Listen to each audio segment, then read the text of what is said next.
기도드리겠습니다. 사랑하는 하나님 감사합니다. 하나님이 저희들을 이처럼 사랑하사 독생자를 주셨으니 이는 저를 믿는 자마다 멸망치 않고 영생을 얻게 하려 하심이라고 말씀하여 주신 하나님, 오늘도 저희가 주님 앞에 모였습니다. 하나님이 저희를 얼마나 사랑하시는지는 말씀을 통하여 지금까지도 듣고 살아왔습니다. 하나님, 한 주간도 허물과 죄와 여러 가지 연약함이 있었습니다. 실수함이 있었습니다. 그러나 이 모든 것을 통하여서도 하나님이 우리를 받으시고 그것을 통하여 일하게 하시고 저희를 하나님이 사랑하시는 자녀로서 삼아주시고 또한 실력을 쌓아가라 말씀하여 주시오니 참으로 감사를 드립니다. 오늘도 저희들 이렇게 주님 앞에 모였사오니 하나님이 주님의 말씀으로 하나님 알려주시고 깨닫게 해주셔서 하나님의 선하시고 기뻐하시고 온전하신 뜻을 알아가게 하시고 그 뜻을 붙들며 살아가는 저희들 되게 하여 주시옵소서. 사랑하는 하나님, 정말로 하나님이 이제 저희들 가운데 함께 해주셔서 여러 가지 연약함 가운데 있게 하신 것도 실수하게 하신 것 또한 협력하여 선을 이루게 하시며 우리가 전에는 미워하였던 사람을 사랑할 수 있고 전에는 정말로 비판하였던 사람을 이제는 긍휼히 여기며 아버지 정말 서로를 존귀히 여기는 그러한 믿음의 사람으로 성숙되어져고 자라가게 하시옴을 봅니다. 참으로 감사를 드립니다. 하나님, 이제 저희를 통하여 이 땅 가운데 소금이 되며 빛이 되며 하나님의 자녀로 살 수 있게 하시며 이 시간에 곳곳에서 드려지는 예배들을 통하여 하나님 받으시며 하나님께서 모든 이 땅의 교회들 가운데 십자가의 복음만이 선포되어지게 하시며 자신을 드러내며 자신을 의롭게 여기며 살아가는 것이 아니라 하나님의 말씀만이 예수 그리스도의 복음만이 전해지는 이 땅의 모든 교회들이 되어져서 하나님의 이름을 예수 그리스도의 이름을 정말 사람들 가운데 무시되어지지 아니하도록 저희가 하나님의 자녀로서 살아갈 수 있는 저희들이 되게 하여 주시옵소서. 사랑하는 하나님, 오늘도 저희가 정말 여러 가지로 아픔 가운데 있는 성도들이 있으며 또한 병상에 있는 성도들이 있습니다.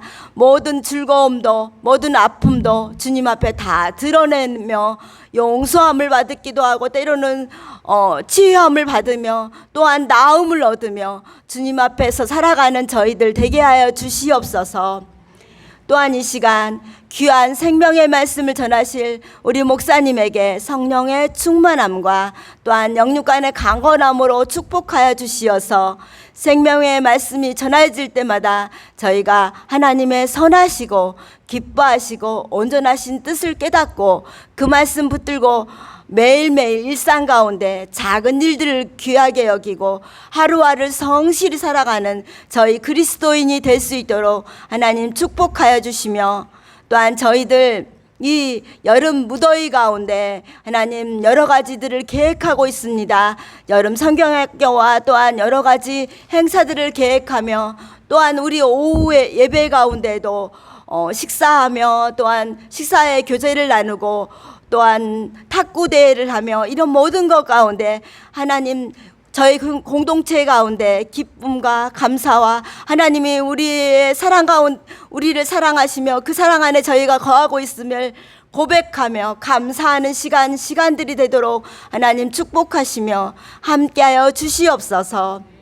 이 시간에 저희들 함께 모인 모든 주의 사랑하는 먼 곳에서 왔으며 또한 가까운 데서 왔으며 하나님 이 시간에 모였사오니 주님의 모든 은혜 가운데 거하며 감사하는 이 시간에 예배가 되어지도록 축복하여 주시기를 원하옵고 오늘도 사랑이 많으시고 우리를 기뻐하시는 예수 그리스도의 이름 받들며 감사하며 기도를 드립니다. 아멘. 그렇게 될 줄로 믿습니다. 오늘 저희가 함께 나눌 주님의 말씀은 참 익숙한 말씀이지만 실패에 대한 이야기입니다. 그래서 따라서 해볼까요? 넘어져도 엎드러지지 않는 성도. 시편 37편에 있는 메시지인데 이 메시지가 사실 성경 전체의 메시지입니다. 대표적으로 보면 아브라함이라고 하는 믿음의 용사가 있었는데 자기가 위기에 빠지니까 자기 아내를 여동생이라고 속이고 팔아 넘기죠. 그 사람을 우리는 믿음의 조상이라고 부릅니다. 야곱의 형제들이 있습니다. 자기 동생을 죽이고 싶었는데 차마 못 죽여서 이집트 노예로 팔아 넘기고 아버지 앞에 양 한 마리 죽여가지고 이게 당신 아들의 피입니다. 그런 도덕적인 타락과 실수와 실패와 거짓말을 하고 천연덕스럽게 숨기고 살았어요. 그 수많은 기회가 있었는데 숨기고 아버지 앞에 철저히 숨기고 나중에 요셉을 진짜 만나고 나서야 이 이야기를 밝히죠. 수많은 회개의 기회가 있었음에도 그들은 자신의 잘못을 아버지에게 회개하지 않았습니다. 다윗은 바세바의 아내를 우리아의 아내 바세바를 강제로 추행하고 그리고 성군인 척 하면서 자신은 되게 의로운 척하고 살았습니다. 성경의 이야기는 다른 종교하고 이 부분에서 근원적으로 다릅니다. 성경에서는 명시적으로 용서에 대한 이야기가 기록되어 있어요. 어떤 종교에도 용서가 신의 성품이라고 말하는 것은 없습니다.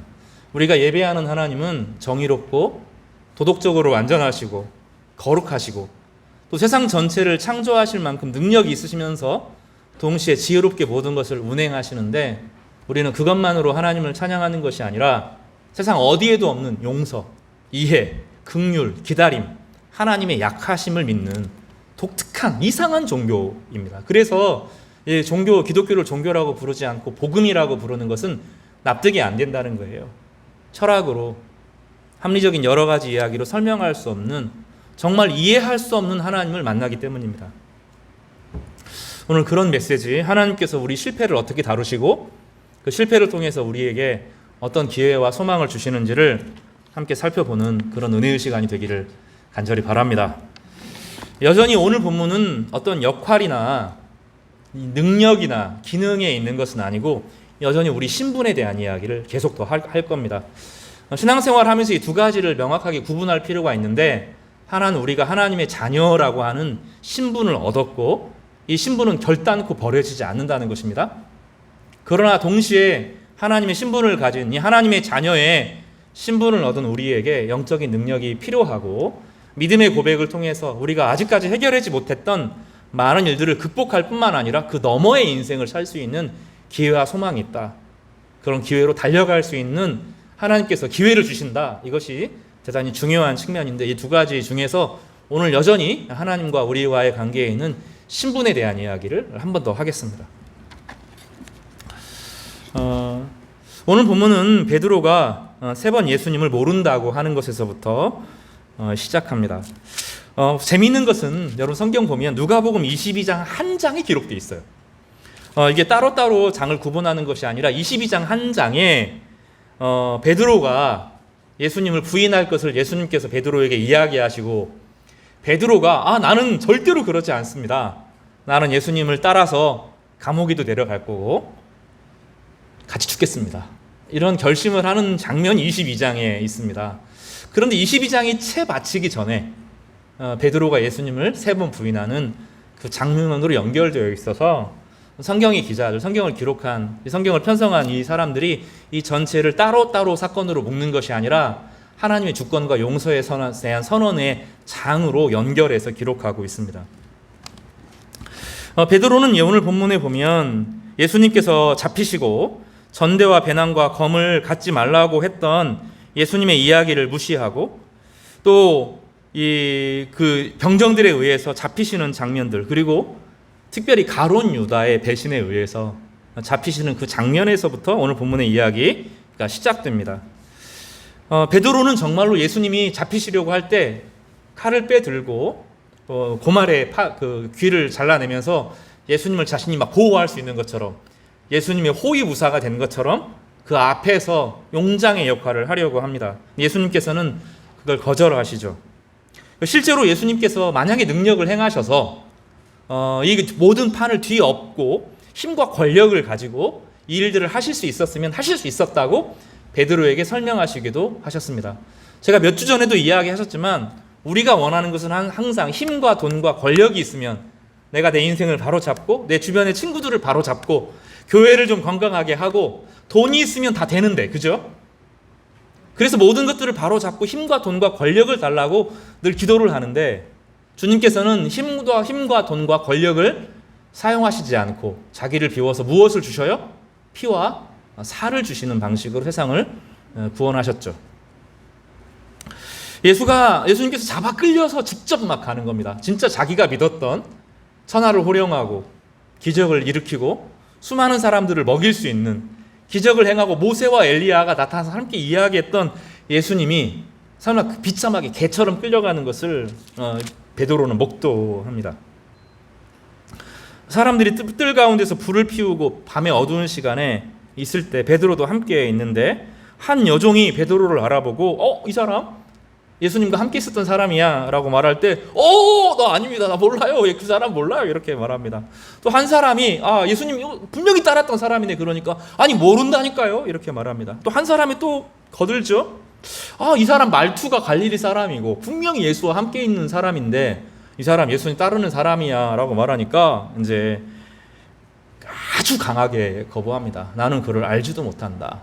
그리고 내가 예수를 알면 저주를 받아 마땅하다 하고 예수를 저주하고 자신의 신앙 고백 전체, 자신의 인생 전체를 거부하는 이야기가 본문에 이야기가 나옵니다. 어떻게 그럴 수 있는가? 이 두 가지 면을 우리는 함께 보아야 합니다. 우리가 베드로가 결심했을 때가 어떤 결심이었다 그랬죠? 지난주로 좀 복습하겠습니다. 지난주와 이어지는 내용이기 때문에 다시 확인할 필요가 있어요. 베드로는 성경 전체를 예수님이 어떠한 분인가를 드러내는 많은 이야기임과 동시에 특히 복음서는 예수님이 제자들을 어떻게 대하시고 그 제자 한 사람을 어떻게 교훈하시고 가르치시는가의 관점으로 읽어볼 필요도 있어요. 집단이 아니라 한 사람을 주님께서 어떻게 기르시고 가르치시는가를 볼 수 있는데 대표적인 이야기가 베드로 이야기입니다. 요한도 주님께서 자기를 특별하게 대하셨다 이렇게 말씀하기도 우기기도 하지만 성경에서 베드로를 대하는 장면을 보면 주님께서 교회를 어떻게 대하시고 우리 한 사람 한 사람을 어떻게 대하고 있는지를 자세하게 가르쳐주고 있습니다. 무엇보다 중요한 것은 주님은 한 사람을 군중 중에 한 사람으로 대하지 않고 그 한 사람으로 이름을 불러서 대하신다는 거예요. 누구누구 중에 어떤 장로, 집사 이렇게 보지 않고 그 사람 한 사람을 보시고 중요한 역할 가운데 교회 이런 거 아니고 그 한 사람이 어떻게 하나님의 진리를 알고 한 사람이 하나님의 사랑을 알아가고 배우고 성장하고 그 실패를 넘어서고 극복하는지에 대해서 주님은 관심이 있어요. 대단히 개인적입니다. 그런 면에서. 그래서 교회는 공동체가 있지만 절대로 집단이 될 수 없고 무리가 될 수 없고 한 사람 한 사람의 인격이 살아나는 공동체, 그 사람의 목소리가 들리고 그 사람의 목소리를 들을 수 있어야 됩니다. 우리 교회가 그런 면에서는 많이 성장하고 있어요. 저희 교회 성도들은 지나치게 집요하게 관심을 기울이지는 않지만 한 사람 한 사람의 이야기에 귀를 기울이고 있는 교회라고 저는 믿습니다. 점점 그렇게 되어가고 있어서 제가 대단히 감사해요. 주님은 베드로가 어떻게 성장하는지, 베드로가 어떻게 실패할 건지, 베드로 한 사람을 향한 특별한 계획을 가지고 그를 대우하고 배려하고 계셔요. 베드로는 우리가 이야기했던 것처럼 베드로에게 있어서 두 번의 중요한 분기점이 있습니다. 처음에 예수님께서 베드로를 부르셨을 때 이후에 나중에 베드로에게 있어서 중요한 두 번의 분기점이 있는데 한 번은 오비영이어 사건입니다. 오비영이어하고 칠비영이어 사건입니다. 유대인들을 보리떡 5개 하고 물고기 2마리로 먹였던 그 엄청난 사건을 직접 눈으로 보고 또 유대인들 말고 이방인들에게도 하나님의 은혜가 임해서 조그마한 물고기 7마리 하고 조그마한 칠병이어 사건을 통해서 그 4,000명, 남자만 4,000명이 먹는 그 엄청난 사건을 본 것이 정말로 예수님께서 하나님의 아들이심을 확신하는 순간이었어요. 또 두 번째는 뭐였죠? 영적 체험이었어요. 베드로, 야고보, 요한을 데리고 주님께서 산에 올라가셨을 때 예수님의 용모가 변화되어졌고 그리고 모세와 엘리야가 나타나서 예수님과 대화하는 것을 직접 눈으로 목도합니다. 그리고 그뿐만 아니라 성령이 막 진짜로 육체적으로 가시적으로 구름처럼 임하는 놀라운 장면을 보고 왔고, 거기서 살아서 역사하시는 모세에게 말씀하셨던 그 하나님이 직접 이제 모세가 아니라 예수 그리스도를 향하여서 사랑하는 내 아들이라라고 하는 그 음성을 듣는 엄청난 경험을 한 겁니다. 그런 베드로의 입장에서 예수님을 자기가 부인할 거라고 하는 생각을 못하죠. 예수님이 자기가 목격을 했고 자기가 큰 감정적인 경험을 했잖아요. 지난주에도 말씀드렸던 것처럼 저는 그런 몇 번의 경험이 있어요.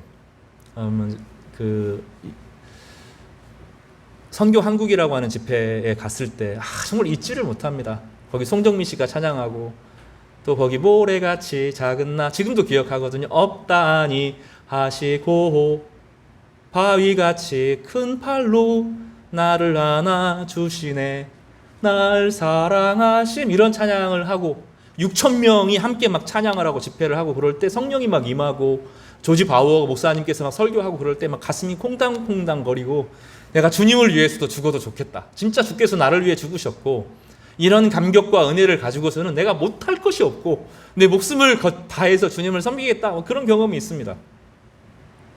대구 동부교회 사역자로 살면서 매주 금요일마다 찬양 집회가 있었는데 정말로 많이 울었어요. 찬양할 때마다 울고 말씀 들을 때마다 울었습니다. 또 대학교 때 ESF 시절에 금요 기도회 초기 제가 ESF 시작할 때는 금요 예배 끝나고 집에까지 버스를 탈 수가 없었어요. 너무 울어가지고 하나님의 은혜가 제 안에 막 차고 넘쳐서 정말 주님의 영광을 위해 살고 싶었어요. 그때는 목사가 되고 싶거나 그러진 않았는데 어쨌든 간에 주님을 위해서 내 인생을 바치고 싶은 그런 마음이 있었고, 어떤 경우에도 주님의 뜻을 거스리지 않고 진리를 따라갈 자신이 있었습니다. 근데 웬걸요, 목회가 그렇게 만만치 않습니다. 설교하는데 성도들이 자요. 막 분노가, 지금은 아닙니다. 지금은 교회 와서 자는 게 맞아요. 얼마나 길게 깊은 잠을 잡니까? 다 이해해요. 다 이해가 됩니다. 가만히 생각해 보니까 저도 사역자로 살면서 예전에 대구 동부교회 때 많이 졸았어요. 충분히 이해가 됩니다. 어제까지 밤새 일하고 와가지고 쉬는데 이해가 되기도 합니다. 근데 안 들어요, 설교를. 전체 중에 성도가 말씀을 안 듣고 딱 거부하면, 딱 냉정하게 반응하면 설교 못합니다. 제가 아는 정말로 존경하는 목사님이 계셔요. 지금 이제 서울에서 10,000명 정도 되는 목회 하시는 분이신데 사랑이 넘치는 성도입니다. 사랑하는 성도 여러분, 늘 그런 얘기를 하시는 분이셔요. 근데 그분이 이제 어떤 교회에 부임하셨는데, 그 전에 이제 작지는 않죠. 200명 청년이 많은 교회였는데 그 목사님을 받아주지를 않는 거예요. 이 목사님이 지금 진짜 복음적인 십자가 설교를 너무너무 잘하는, 우리나라에서 십자가에 대해서 그렇게 설교를 잘하는 분이 계실까 하는 그분인데 저희도 아는 분입니다. 근데 그분이 설교를 하는데 성도들이 딱 냉정하게 안 받아들여요. 5분 설교하고 딱 내려왔어요. 설교를 못 하겠다고. 이게 냉대죠. 그런 일들을 겪어요. 그런 일을 겪습니다. 목회 내가 할 수 있을까? 이런 생각들을 수도 없이 합니다. 그렇다고요. 신앙이 잘한다고 해서 그런 문제가 사라지는 것이 아닙니다. 수많은 인생의 어려움을 겪고 나야 비로소 자기가 누군지 드러나는 거죠. 베드로가 영적 체험을 하고 성령 충만하고 예수님이 막 변화되어지고 마음이 감동이 막 일어나고 성령이 임할 때는 자기가 천하무적이라도 된 것 같습니다. 근데 경제적인 문제가 딱 생기면, 성도들이 그렇습니다. 내가 아무리 은혜가 있어도 병이 딱 생기면, 자녀들과의 관계가 딱 끊어지면, 자녀가 성적이 딱 떨어지면 믿음이 싹 없어져요. 아무리 내가 체험을 많이 하고 그래도 이놈이 되겠나 이런 생각이 들거든요. 관계가 딱 깨어지고 나면 영적 충만은 싹 사라집니다. 내가 내일 지금 성령 충만이 엄청나도 내일 먹을 게 없고, 내가 이거 생각해 보니까 내가 월세를 낼 돈이 없고 내 미래가 안 될 것 같고 그러면 믿음이 박살나는 거예요. 비로소 거기서부터 신앙은 시작되는 거죠. 누가복음 22장에 자세히 보면 베드로가 넘어지는 여러 이유를 설명을 하는데 사실은 큰 구속사를 모르기 때문입니다. 하나님께서 예수 그리스도를 이 땅에 왜 보내셨는지, 예수님이 인간의 모든 죄를 왜 짊어지셔야 되는지, 왜 그 힘 많으신 분이 자신의 권위를 포기할 수밖에 없는지, 이후에 예수님께서 진짜로 부활하실 것인지, 부활하시고 성령이 임하고 교회가 어떻게 생겨날 것인지 전체 그림을 보지 못하기 때문에 실망하는 거죠. 우리가 사실 그렇습니다. 우리가 너무 근시안적이기 때문에 알 수가 없어요. 또 한편으로 보면 본문에서는 기도에 대한 강조가 여러 번 이루어지는데 그 주님께서 영적 체험을 하고 변화산에서 엄청난 경험을 하고 내려와서 병을 고치지 못하는 제자들이 질문을 하거든요. 우리는 왜 병을 고치지 못합니까? 그럴 때 믿음이 없기 때문이다. 그리고 기도 외에는 이런 이유가 날 수 없다라고 말씀하신 적도 있고요. 또 중간에 예수님께서 제자들과 우리 같이 기도하자라고 여러 번 이야기하는데 베드로가 너무 힘들어서 피곤해서 쓰러져 잡니다. 베드로의 잘못이 아니고 3년간 예수님의 사역이 그랬어요. 쉬지를 못했어요. 잠도 제대로 자지 못했고 먹는 것도 제대로 못 먹었습니다. 비난하는 바리새인과 사두개인들과의 갈등이 너무 심했어요. 그리고 곤고한 예수님을 따르는 사람들이 너무 곤고해서 그들에게 자신의 것을 다 퍼주니라고 자기를 돌볼 수 있는 여지가 전혀 없었습니다. 그래서 예수님뿐만 아니라 제자들은 늘 탈진한 상태였어요. 예수님께서 지금 앞에서 기도하시자고 기도해야 된다고 이야기할 때 베드로가 잡니다. 예수님께서 너무 슬픔에 견디질 못해가지고 베드로를 향하여서 너 기도하지 않으면 안 돼 라고 말씀하신 장면도 있죠. 또 두 가지 중요한 이유가 있는데 따라서 해볼까요? 자기 자신에 대한 과신. 내가 이만큼 준비됐다. 내가 이만큼 영적으로 체험했다. 내가 이만큼 하나님 말씀 안다. 내가 다른 사람보다는 더 잘한다. 목회자들에게는 이게 치명적이거든요. 자기가 신학을 좀 공부하고 신학책을 좀 읽고 수많은 좋은 설교자들을 듣고 좋은 예배 분위기 안에서 예배를 훈련하고 준비되고 정말 좋은 탁월한 설교자들에게서 훈련받았기 때문에 자기는 좀 남보다 좀 성장하고 남을 가르칠 수 있다고 생각해요. 자기 자신에 대한 과신이죠. 근데 그걸로 안 돼요. 목회라는 게. 성도들이 만만치 않습니다. 성도들이 살아왔던 삶의 무게가 만만치 않아요. 그 알코올 중독 남편 대상으로 살면서 20년 넘게 그 기도하는 그 성도의 삶의 무게를 우리는 몰라요. 남편은 안 믿고 자기 혼자 신앙생활을 하는데 그 안에서 신앙생활을 하면서 겪었던 서름 가운데 하나님을 지켰던 그거 몰라요. 우리가 목사가 몰라요. 그 깊은 병 속에서 하나님만 의지하고 하나님 한 분이 나를 치료해 주시기를 간절히 바라게 하는 마음으로 서름을 가지고 몇 달을 눈물로 보냈던 그 순간을 목사들이 모를 때가 많아요. 그냥 가르치려고만 하는 거죠. 성도들의 깊은 기도의 분량들을 몰라요. 그들이 성도들을 어떻게 사랑하고 섬기는지를 몰라요. 그러니까 자기 자신이 요만큼 훈련받았고 요만큼 체험했으면 이길 수 있을 거라고 착각하는 거죠. 이것은 무엇으로 이어지냐면 시대의 악함에 대해서 과소평가합니다. 세상에 움직이는 사탄의 영에 대해서 과소평가해요. 사람들, 목회자들이. 성도들이 늘 그 부분에 과소평가를 합니다. 얼마나 집요하고 얼마나 못되고 얼마나 악하고 얼마나 몰아붙이고 어떠한 전략과 전술을 가지고 있는지 감히 알 수가 없어요. 그래서 하나님은 사람들을 인격적으로 훈련시키심과 동시에 늘 두 가지가 같이 가는 거죠. 그 사람을 인격적으로 훈련시켜서 하나님 말씀으로 설득하시는과 동시에 늘 기도로 깨어있어서 하나님의 능력이 그와 연결되어지도록 늘 준비하시는데 이게 부족하면 여지 없어요. 여지 없습니다. 목사도 별거 없어요. 오래 훈련받아도 안 됩니다. 하나님 앞에 늘 깨어있고 이것을 우리는 합쳐서 뭐라고 부르냐면 자기 자신에 대한 과신을 내려놓고 시대의 악함에 대해서 과소평가하지 않고 하나님의 능력과 은혜를 구하는 것을 겸손이라고 불러요. 겸양은 아닙니다. 겸양과 우리나라 사람들이 말하는 겸양과 겸손은 궁극적으로 다른 거예요. 겸양은 할 수 있는데 안 하는 겁니다. 근데 겸손은 진짜로 안 된다는 것을 아는 거예요. 우리가 주변에 성도들이 기도해 주지 않으면 또 성도들과 함께 살아가는 삶이 없으면 서로 마음을 터놓고 내 고민을 알아줄 사람이 없으면 그리고 규칙적으로 하나님 말씀을 읽고 듣고 묵상하고 이 순간이 없으면 우리는 여지없이 무너집니다. 베드로는 예수님이 말씀하심에도 불구하고 예수님이 너는 나를 3번 부인할 것이라고 명령했음에도 불구하고 예언하셨음에도 불구하고 자기는 절대로 그렇지 않을 거라고 생각한 거예요. 자기는 절대로 예수님을 부인하지 않을 거라고 생각했던 거예요. 진짜 예수님이 너무 좋아서 예수님이 옥에 갇히면 자기도 옥에 갇히고 예수님이 죽으면 자기도 죽을 거라고 진짜로 믿었다니까요. 막상 현실이 닥치고 나니 자기가 얼마나 약한지 비로소 드러나게 된 겁니다. 그래서 여러분 쉽게 다른 사람을 평가하지 마시기 바랍니다. 왜냐하면 나는 아직 그 위치에 가보지 않았잖아요. 우리가 그런 현실과 상황에 처해 있지 않았잖아요.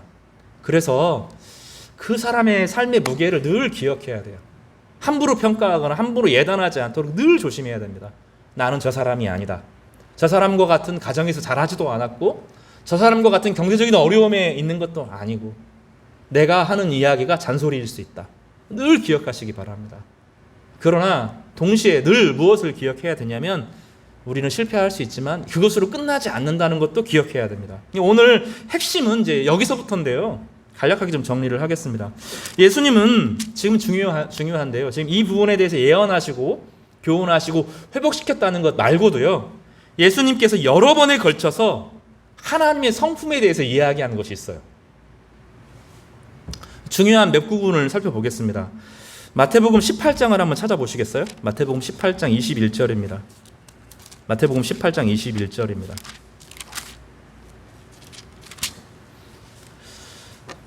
그때에 제가 읽어드릴게요. 그때에 베드로가 나와 이르되 주여 형제가 내게 죄를 범하면 몇 번이나 용서하여 주리이까? 7번까지 하오리이까? 용서에 대한 이야기를 하는 거죠. 그 배경은 무엇이냐면 마태복음 18장에 예수님께서 내 형제가 죄를 범하거든 하고 이제 어떻게 관계를 바로 잡는지에 대한 이야기를 하셔요. 그 죄 용서에 대한 이야기, 교회가 어떻게 신앙을 떠나고 범죄한 성도들과 관계를 회복할 것인가를 가르치는 장면입니다. 근데 바리새인들은 나와 형제가 관계가 틀어지면 몇 번 용서하라고 했을까요? 따라서 해볼까요? 3번. 근데 우리나라 사람들이 용서하는 거하고 바리새인들이 용서하는 거하고 달라요. 우리나라 사람들은 어떻게 하죠? 1번 용서해요. 그죠? 2번째 용서합니다. 3번째 어떻게 하죠? 1번 합치고 2번 합치고 3번까지 합치죠. 그래서 1, 2 해가지고 한꺼번에 썼지 않아요? 여러분 되게 착하신 분인 것 같아요. 참다가 같이 하잖아요. 근데 요즘에는 좀 더 하죠. 1번 하고 2번 하고 3번째는 뭐 합니까? 우리는 분노를 품지 않죠. 조용히 끊죠. 요즘에는 옛날에는 그런 용어가 없었어요. 이 한국 사회가 얼마나 악해졌냐면 그 용어에 나오는데 손절이라는 말이 나오잖아요. 옛날에는 쓰지 않았던 10년 전에는 그런 용어 자체가 없었어요. 나는 너와 관계하지 않겠다. 관계를 딱 끊어버리죠. 이건 되게 악한 겁니다. 교회에서 되게 악한 행동입니다. 손절이라는 말은 성도들이 쓸 수 있는 용어가 아니에요. 가스라이팅에서 자기를 지키겠다. 그게 아닙니다. 그 안에서 자기를 지키는 것까지는 괜찮은데 손절이 아니에요. 성경에서는 그런 방식을 가르치지 않습니다. 근데 바리새인들은 좀 다릅니다. 우리보다 바리새인이 나아요. 바리새인은 1번 잘못하죠. 2번 잘못하죠. 3번 잘못하면 요것만 가지고 거론합니다. 첫 번째, 두 번째를 묻지 않습니다. 이게 바리새인식의 용서입니다. 여기에 대해서 지금 베드로가 뭐라고 말하죠? 7번 하면 얼마나 뛰어나요, 그죠? 자기는 7번 참고 마지막 것만 가지고 끝까지 그러면 그것만 갖고 하겠다 하니까 얼마나 대단해요. 예수님께서 뭐라고 말하죠? 기가 찬 소리를 합니다. 몇 번이나 용서하여 주리이까? 7번까지 하오리까? 22절에 뭐라고 말하죠? 예수께서 이르시되 내게 이르노니 7번뿐만 아니라 뭐요? 7번을 몇 번이요? 70번까지라도 할지니라. 무슨 얘기예요? 손절이라는 게 불가능하죠. 그리스도인들에게는. 어떻게 해요? 용서를 하는 거죠. 그럼 내가 어떻게 합니까? 근데 이 부분을 그렇게만 보면 안 돼요. 왜냐하면 마태복음 18장 전체가 그 얘기를 하는 게 아니거든요. 마태복음 18장과 더불어서 이 병행 구절인 누가복음에 있는 이야기, 그 이야기는 어떤 얘기냐면 하나님께서 사람을 어떻게 찾으시는가, 하나님께서 잃은 사람을 어떻게 회복시키는가에 대한 메시지 가운데 끼어있는 말씀이에요. 그러니까 이것을 의무와 당위로 보면 안 됩니다. 의무와 당위로 너 그렇게 용서 안 해? 내가 너 벌할 거야. 그렇게 받아들이면 성경을 완전히 잘못 이해하는 거죠. 이 본문을 통해서 무엇을 가르치는 거예요? 하나님이 우리를 향하여서 어떻게 대하시는가를 설명하는 거예요. 너 1번 잘못했지? 너 2번 했지? 너 지금 또 그래? 너 가만 안 둬? 하나님 안 그러신다는 거예요. 하나님 그런 바리새인처럼 3번이 아니고 우리 한국식으로 용서하는 것이 아니라 바리새인처럼 너 1번, 2번 요거는 네가 책임져야 돼? 이게 아니라는 거예요.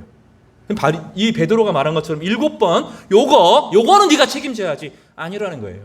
하나님 관계를 바로 하고자 하면 늘 열려 있어서 다시 회복시키시겠다는 거죠. 예수님은 베드로에게 미리 가르쳐 주셨어요. 하나님의 성품이 어떠한지, 하나님께서 어떻게 성제들을 회복하고 사랑하실 것인지에 대해서 이야기를 하는 겁니다. 누가복음에서는 이것을 잃은 양의 비유로 말하죠. 되게 비합리적이에요. 양 99마리가 100마리가 있는데 한 마리를 잃어버렸어요. 그 한 마리를 찾으러 가는 예수님의 그 목자에 대한 이야기를 합니다. 잃은 드라크마 비유, 하나를 잃어버렸다고 그거를 막 밤새 찾습니다. 잃은 아들을 기다리는 아버지, 용서에 대한 이야기죠. 용서에 대한 이야기. 이 이야기는 요한복음 21장에 가면 정점을 맞이하게 되는데 베드로를 회복시키시죠.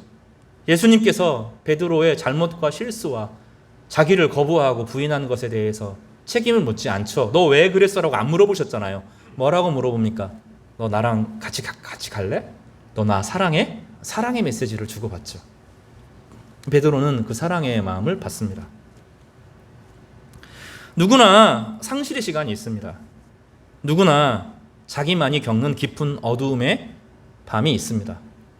여러분, 지금 제가 환하게 웃고 있어서 목사님은 고민도 없고 어려움도 없을 것처럼 보이죠? 아니라니까요. 속에 절대로 남들이 알지 못하는 나만이 해결해야 될 하나님과의 관계 안에 있는 문제들이 있어요. 우리 가족이 해결해야 될 문제들이 있습니다. 오랜 상처들이 있어요. 골무 문제들이 있습니다. 해결되지 않은 문제들이 있어요. 다 있다고요. 누구나 상실의 시간이 있습니다. 누구나 자기가 넘어진 경험이 있어요. 그리고 그 경험에서 벗어나지 못하고 그 순간에 딱 고정된 순간들을 살아가는 많은 성도들이 있습니다. 시편 37편 23절에서 26절은 이걸 이렇게 설명하죠. 여호와께서 사람의 기름을 정하시고 그의 길을 기뻐하신다. 그는 넘어지나 아주 엎드러지지 아니함은 여호와께서 그의 손으로 붙드시기 때문이다. 넘어진다는 거예요. 한 주간을 살면서 가정 때문에, 남편 때문에, 자식 때문에, 자기 자신의 실수 때문에, 자기 기질 때문에, 미래의 염려 때문에 수도 없이 넘어지는 것이 우리 인생입니다. 넘어진다는 것은 하나님의 주권을 인정하지 않는 거예요. 사실은 그렇습니다. 하나님을 하나님으로 인정하지 않기 때문에 넘어지는데 그 일은 우리 일생 가운데 계속 반복되어져요. 믿음이 없이 행동하는 일들이 수도 없이 반복되는 겁니다. 주님께서는 괜찮다는 겁니다. 베드로가 넘어지는 거 주님께서 아셨고, 아직 베드로가 닥치지 않을 수많은 어려움에 대해서 베드로는 모르지만 주님은 대비하고 계셨고, 그럴 때 무엇을 붙들고 나가야 되는지 가르쳐 주시는데 그동안 계속 가르쳐 주셨던 낯선 하나님이에요. 용서하시는 하나님, 낯선 하나님. 그런데 사실을 보면 구약 성경 전체에 참 낯선 하나님이에요. 이스라엘 백성들이 그렇게 범죄하고 무너지고 실패하고 좌절했을 때도 그 긍휼과 자비를 잊지 않고 끝까지 기다리시는 하나님의 위대함이 성경 전체의 메시지거든요. 성경 전체는 도덕교과서가 아니라 넘어지고 회복한 사람을 하나님께서 어떻게 기다리시고 그를 다시 어떻게 회복시키셔서 하나님의 거룩한 사람으로 변화시켜 가실 것인지에 대한 전체의 시나리오입니다. 하나님은 우리로 하여금 자꾸 칭의 성화를 구원 받았으니 거룩해져야 된다라고 말하는데 그게 아니고요. 하나님께서 우리를 의롭게 하실 뿐만 아니라 의로운 사람으로 만들어 가신다는 겁니다. 그 안에서는 하나님의 주권이 담겨져 있는 거예요. 하나님과 같이 가고 하나님과 호흡하고 하나님과 동행하는 삶을 가르쳐 주는 것입니다. 2018년에 평창 쇼트트랙 3000m 여자 결승이 있었어요. 27바퀴를 돕니다. 27바퀴를 도는 거예요. 이제 준결승이니까 네 팀이 만나는데 캐나다, 헝가리, 러시아, 한국이 뜁니다. 경기 초반 4바퀴째 때 가장 어린 이유빈 선수가 넘어져요. 원래 이제 그러면 이유빈 선수가 김예나 선수, 자기보다 바로 나이가 많은, 자기보다 기량이 조금 더 뛰어난 선수에게 바톤을 넘겨야 됩니다. 그럼 넘기지 못했어요. 그러니까 뒤에 있는 이미 경기를 뛰었던 그 최민정 선수가 그 상황을 캐치하고 한 번 더 뛰어서 이 김혜진 선수의 바톤을 딱 자기가 터치합니다. 벌써 바퀴는 한 바퀴 이상 차이가 나게 된 거죠. 열심히 달려요. 13바퀴 정도 됐을 때 거의 따라잡습니다. 11바퀴째 됐을 때 최민정 선수가 3위로 올라가요. 9바퀴 됐을 때 김혜진 선수가 2위로 또 올라갑니다. 7바퀴 됐을 때 심석희 선수가 1위로 차지하고 그 게임을 이겨요. 놀라운 게임인데 그 게임이 올림픽 기록입니다. 2018년 올림픽 기록이 그때 나와요. 아직 시간이 있는 거예요. 우리는 복음을 통해서 하나님의 자녀로서 신분이 변화가 되었습니다. 이제 하나님께서 우리로 하여금 실력을 갖춰 나가시기를 원해요. 그리고 그것도 하나님의 주권 안에 속해서 우리를 그렇게 변화시켜 가실 거예요. 하나님 그렇게 하시는 겁니다. 우리를 구원하시고 의롭다 하심을 입었게 할 뿐만 아니라 우리로 하여금 하나님과 깊은 관계 가운데서 계속 능력을 부어주셔서 우리로 하여금 하나님을 비추는 사람이 되게 해요. 근데 자꾸 우리가 거기로 갑니다. 하나님을 비추는 것이 윤리, 도덕 군자로 찾고 살아가는 그게 아니고요. 하나님이 얼마나 우리를 사랑하시는지, 하나님이 어떻게 사랑으로 우리를 이끄시는지를 보여주는 사람으로 우리를 빚어가실 겁니다. 이게 하나님의 구원의 서정이고 구원의 약속입니다. 우리는 실패를 통해서 무엇을 배워요? 내가 이렇게 형편없구나, 그게 아닙니다. 실패를 통해서 하나님이 여전히 실패한 나를 사랑하실 뿐만 아니라 우리를 일으켜 세워주시고 더 나아가서 어떻게 하셔요? 우리를 아름답게 만들어 가셔서 자기를 비추는 인생으로 변화시켜 가게 하실 것이라는 것을 배우는 것입니다. 그래서 지금 실패했다고 여기는 여러분, 일어날 수 있습니다. 주님께서 여러분을 일으켜 세워주실 것입니다. 하나님 성품 안에서 온전히 회복되시는 저 여러분 되시기를 주님의 이름으로 축복합니다.